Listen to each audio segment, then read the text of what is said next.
Hey guys, so right now I'm going to review the Angel Tarot deck by Travis McHenry.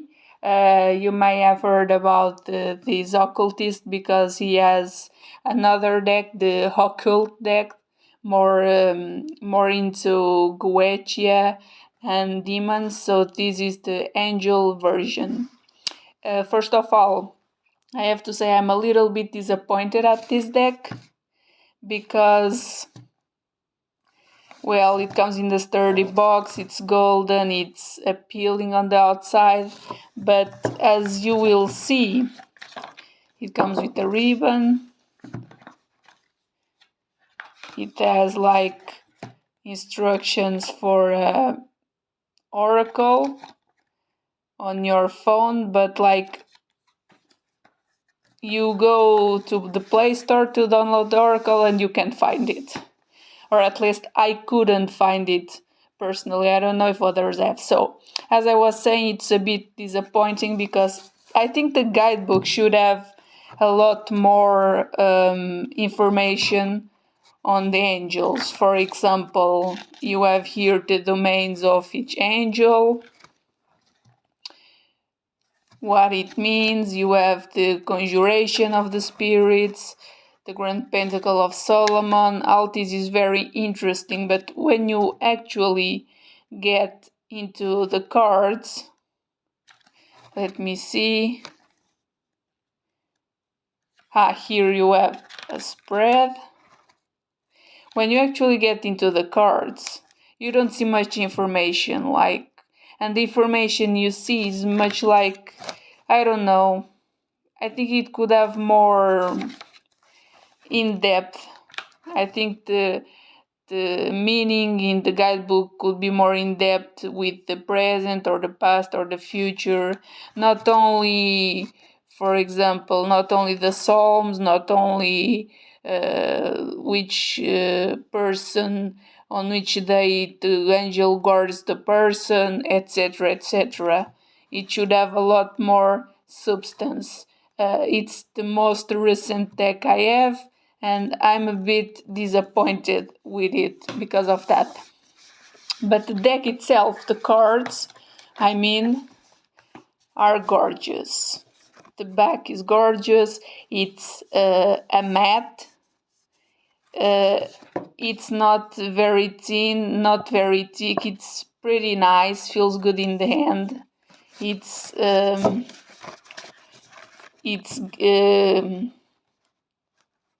gold on the sides. So let's get into it. Here at the top, you have what it means in the traditional tarot.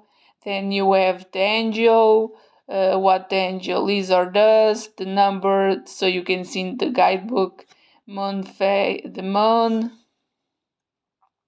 Here you have, I don't remember what these two symbols are, and then you have the general message here, which I think should be more in depth as well, because like I said, if the book is not very in depth, I think at least the message in the card should be more in depth, but it's what it is. And at the beginning, I found that the cards were very glued to each other, so I spent a lot of time ungluing them. Like, I don't know if it's because of the golden side. Sorry, my bad English. We have it.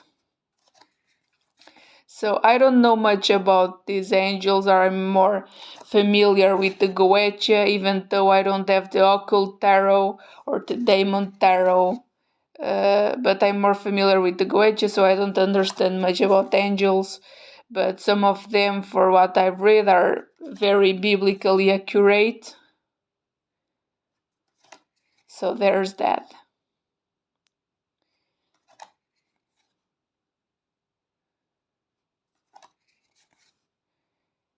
The number of the cards, it's the same number as a traditional tarot deck. So, but you can use it not only as a tarot deck, but also as an oracle. You can use it as whatever you want, really.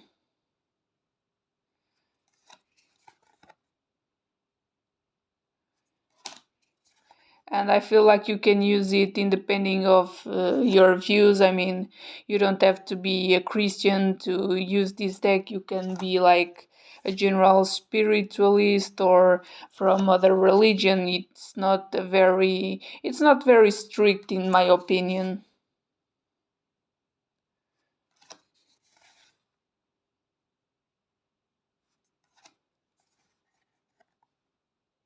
On a side note, when the name of the angel is golden, it means it's an archangel.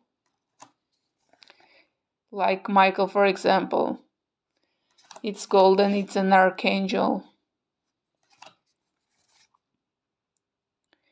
I don't really know what's the best time to use this deck or what's the best purpose of this deck. I don't really know for sure because, like I say, the book is not very detailed, it's not very specific, the message in the book is not very. It doesn't have that much of a purpose, in my opinion. You can get all the information you need in the cards, and that's about it. At least in my opinion, it's how it works. I get most of the information in the cards because the guidebook is not. It's not what I was expecting it to be.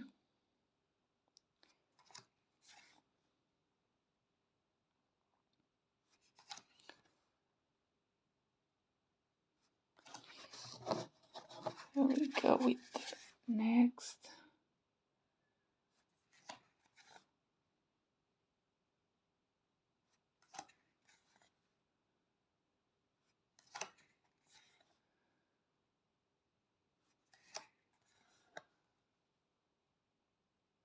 But one thing I have to say, the art is beautiful. They are very beautifully drawn.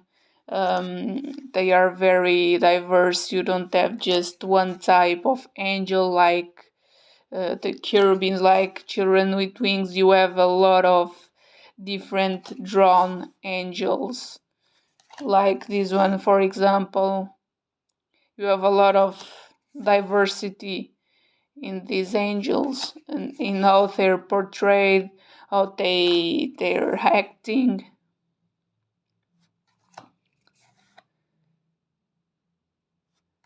Some of them even look like they came straight from the Goetia.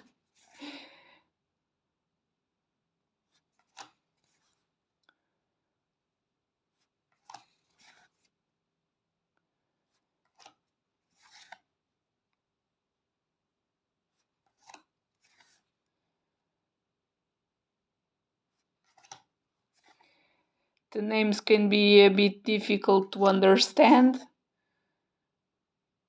but you have how to pronounce them in the book. You have that information over there.